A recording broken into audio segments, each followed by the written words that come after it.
Hi, Hope Hub. Good evening. Good evening. Different time, same channel. Very quickly, I'll give you guys my Hope Lifeline for today. I know I posted something, but I'm done with this inconsistency ministry. I'm no longer going to belong to inconsistency ministry. I'm going to be on Consistency Boulevard. So that's what I'm doing right now. And to give me psych. Hi Jabar Nyarugenya Kagar. Oh, that's my girl. That's my girl. I miss your live videos.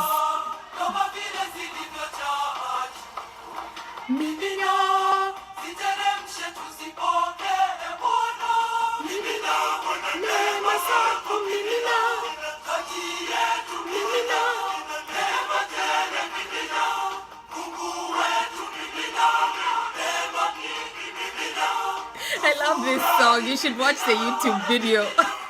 All those women, they're like, Mimino.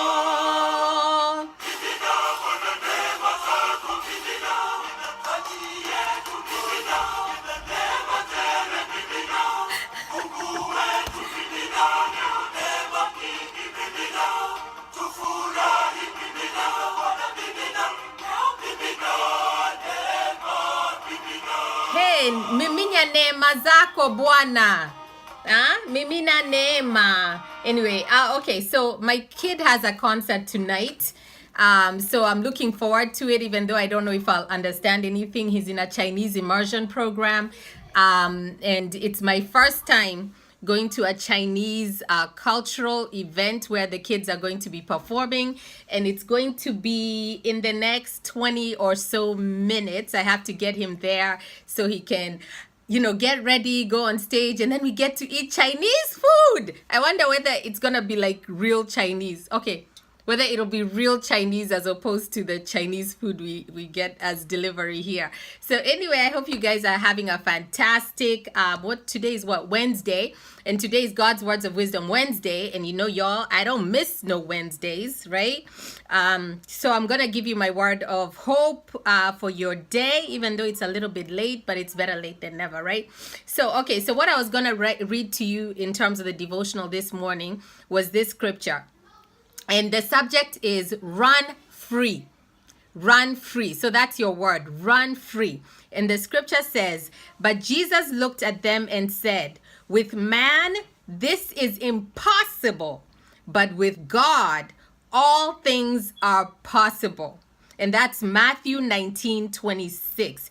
Jesus said, with man, that's with me, with you human beings, you men, with man, this may be impossible. So you're looking at something and you're like, this is impossible. But with God, all things are possible. Does that scripture give you life or what? It gives me life. So yesterday, remember when I played you guys something from Steve Harvey, and he was saying, why are we asking God for things that we can do in our own strength? If you've already been working and you're getting a paycheck and you're able to pay your rent, you've been working and you can get the money to buy whatever car that you're looking at in the car lot, those things are within your capacity, right? Those are things that you are able to do.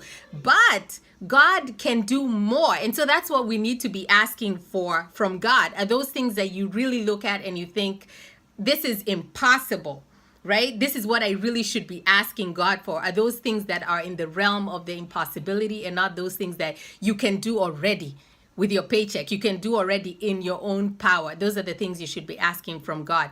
So anyway, I love the example that Joel Osteen in this devotional gives. He says, up until, which I've heard this before and you guys have already heard it before, but still it's very, very powerful. He says, up until the early 1950s, track and field experts declared that it was impossible for a human being to break the 4-minute mile barrier. Did you know that? Up until the 1950s, people did not believe that you could break that barrier, the 4-minute mile barrier. But one day there was a man named Roger Bannister, and he refused to let that be an impossibility. And he refused to have that as a stronghold in his mind. And he said, I'm going to practice until I'm able to break this 4-minute barrier. And do you know, he trained to the point at which he was able to break that record, and that was in 1952. He broke that 4-minute mile barrier. Now, here is what's interesting. After he broke that barrier, guess what? All these other people within a year broke that barrier. Okay, so within 10 years after Bannister broke the record, we have 336 more runners within 10 years who broke that same barrier that for years and years and years, no one was able to break that barrier. Isn't that the case, that usually until something is proven that it's impossible, that it's possible, then all of a sudden people are able to go ahead and do that. And now in our high schools, kids are running and breaking that 4-minute barrier all the time as part of their track and field whatever programs, right? So for all those years, except until one man proved the experts wrong, and after that hundreds were able to run free.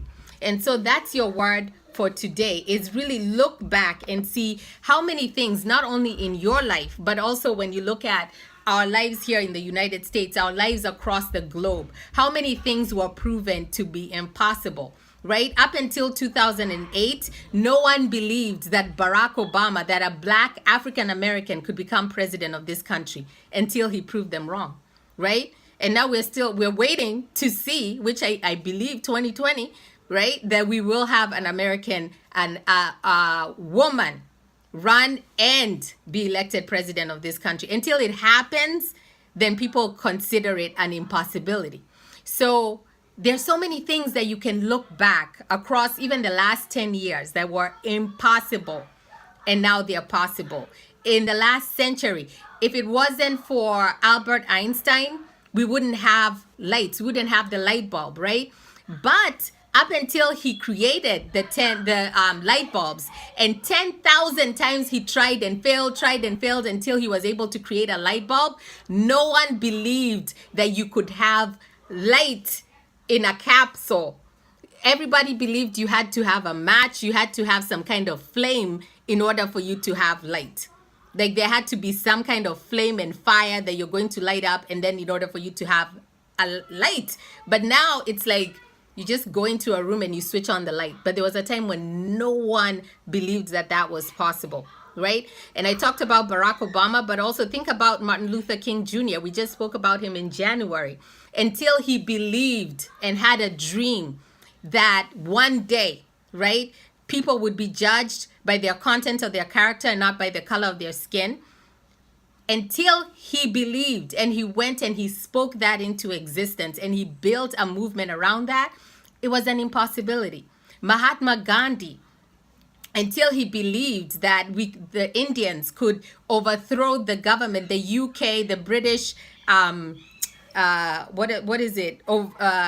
colonizing India, right?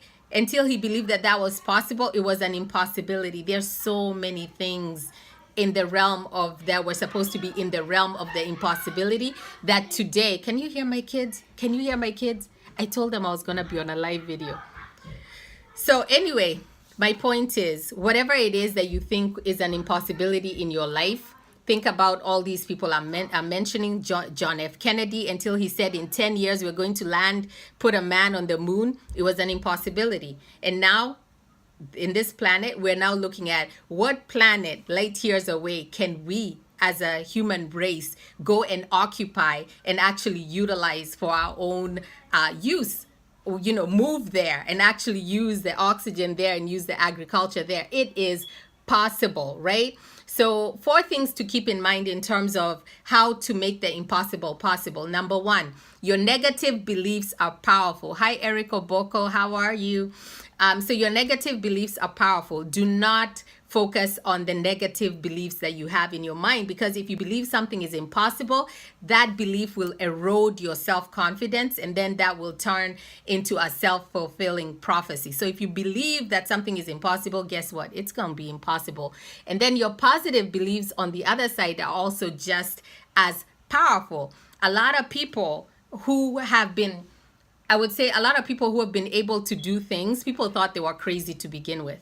When people said, oh, I can make, let's say Steve Jobs or whoever, these people in tech, right? When they said everyone is going to have their music in their pocket. You don't have to have those big record players. You don't have to have a library of CDs. You don't have to have a library of cassette players, right? The first person who said this can be in one little device that everyone can carry in their pocket and listen to, and you can have a library of 1,000 songs, not the Walkman. You remember the Walkman, you would carry your CD, and yes, you would listen, but it was one CD, or you would carry a bunch of CDs, right? Now with the iPod, right? All your music is in one little device. All these people in tech, that person who said the home computer, it will be in every single person can have a computer in their own home, right? When you look at in the 60s, 70s, that was not a possibility. People would, computers were as big as this room. So people were like, there's no way that every single home can have a computer. Now, pretty much, especially in the developing world, that's what it is. Everybody has a home computer, right? So, what was my point? You know how I get on a tangent. Positive beliefs are even more powerful, and it doesn't matter who calls you crazy. And that leads to my third point. Authority figures don't always know best. A lot of us have been stumped in our growth and development because of what our parents said to us was possible, in terms of what our teachers said was possible, in terms of what our employers said was possible for us. Maybe you had an employer that said, there is no way you can get to that level in this organization. There's no way you can lead this company. There's no way you can become part of the leadership team. There's no way you can ever have that kind of salary or command that kind of authority, and you believed it.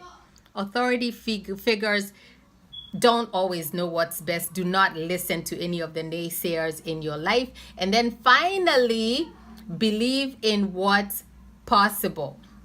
That's the first step towards fearlessly reaching your goals. Free your mind. Free your mind. Yesterday, I was watching something where someone was showing how she manifested some of her desires into her existence. And I say this all the time, is you need to really write those things down and have it somewhere where it can remind you, and somewhere where you can consistently, this is my, this is one of my journals, and it says, girl, you are powerful. Go prove it to the world. And that's where I write my notes every day. No matter how crazy they are, I write them down, and I have that as a reminder to me. So that's it. That's my Hope Lifeline. Let me go take my baby to his concert. I'm excited that he's going to be speaking Chinese and performing in Chinese. We'll get to eat Chinese food, whatever the case may be. He's been in this program. This is the second year, but he doesn't speak Chinese at home. So we keep saying, speak to us Chinese. And he's like, what's the point? Y'all don't understand Chinese anyway. So why speak Chinese? You can't respond. So this is going to be proof to us that my little kid can speak Chinese. And we're not taking him to school for nothing. But, you know, Chinese is a very important language to learn. What is it? Over 1 billion of the world's population are Chinese, and they're pretty much taking over a lot of places that are going to go unmentioned on this live video. But yeah. All right. So that's it, y'all. Have an amazing, amazing day. God bless you. I will see you tomorrow, and keep hope alive. All right. Bye. Bye, Eric. Bye, Nyarugenya. God bless you. Thank you for watching. Peace.